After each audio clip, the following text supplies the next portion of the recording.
ਮੀਆਂ ਸਾਹਿਬ ਤੁਸੀਂ ਅੱਲਾ ਦੇ ਘਰ ਜਾਂਦੇ ਕੋਈ ਮਦੀਨੇ ਪਾਕ ਦਾ ਪਿਆਰਾ ਵਾਕਿਆ ਦਾ ਸੁਣਾਓ ਜੀ। अच्छा, मैं साजिद तेन बड़ा प्यारा एक वाक़या सुनाना। बड़ी देर पहले की गल है कि अल्लाह पाक ने अपने और अपने प्यारे महबूब के घर वास्ते बुलाया मदीना पाक जी। तो उत्थे ना महफिल मिलाद की दावत मिल गई जी। अक्सर लोग सोचते ने कि सऊदिया के उत्थे महफिल मिलाद नहीं होंदी।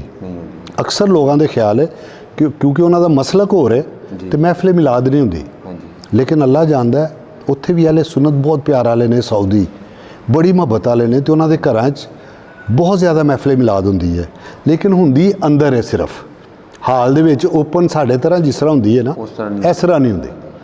तो एक महफिल मिलाद सी, लेकिन वो पाकिस्तानियों की महफिल मिलाद सी। उस महफिल मिलाद ते इनवाइट कर लिया किसी ने, तो अल्हम्दुलिल्लाह मदीना पाक फिर महफिल मिलाद एक मामलात ही होर होंदे ने फिर कि उत्तों महफिल मिलाद होवे ते होवे मदीना पाक विच।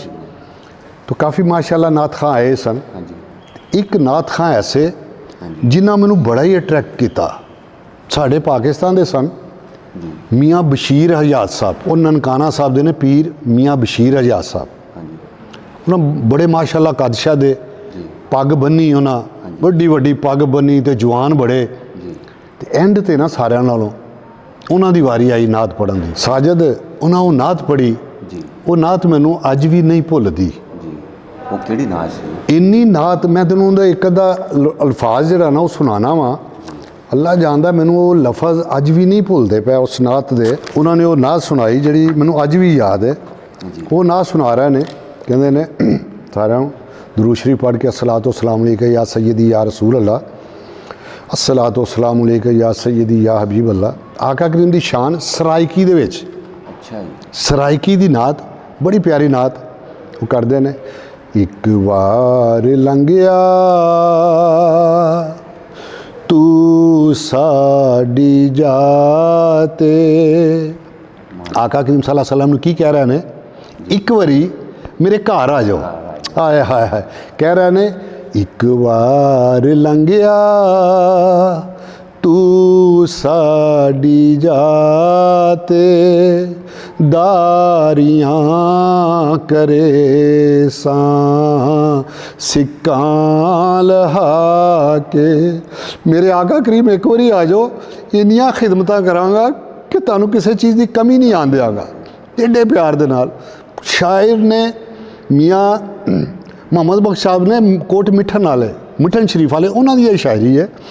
तो की कहते हैं, एक बार लंघिया तू साडी जाते, दारियां करे सां सिक्कां लहा के। या रसूल अल्लाह या नबी अल्लाह, मेरे आका मेरे लजपाला, एक बार लंघिया। अगों की प्यारा लफज लिखते ने, फुल पान मिसरी लाचियां मगेसा, फुल पान मिसरी लाचियां मगेसा, इतर गुलाबां थी मल मल तुएसा, कंगी करे सा मेहंदी लवे सा, दूल्हा बने सा कोल बैठा के। एक बार लंघिया तू साडी जाते। नात बड़ी प्यारी है, बड़े प्यारे अल्फाज ने। मैं किसी दिन ना पूरी नात याद करके ना, मैंने याद नहीं होना तो पूरी नात सुनावांगा। यह उन्होंने मैं पूछया, उन्हें जिस वक्त नात सुनाई ना तो मैं पूछा माशाल्लाह कितनी बारी हाज़री हुई है, तो उन्हें कहा जिस दिन दी मैं नात पढ़ी है ना तो 30 मरतबा मैनू अल्लाह पाक ने अपने और अपने प्यारे महबूब के घर की जियारत करवा।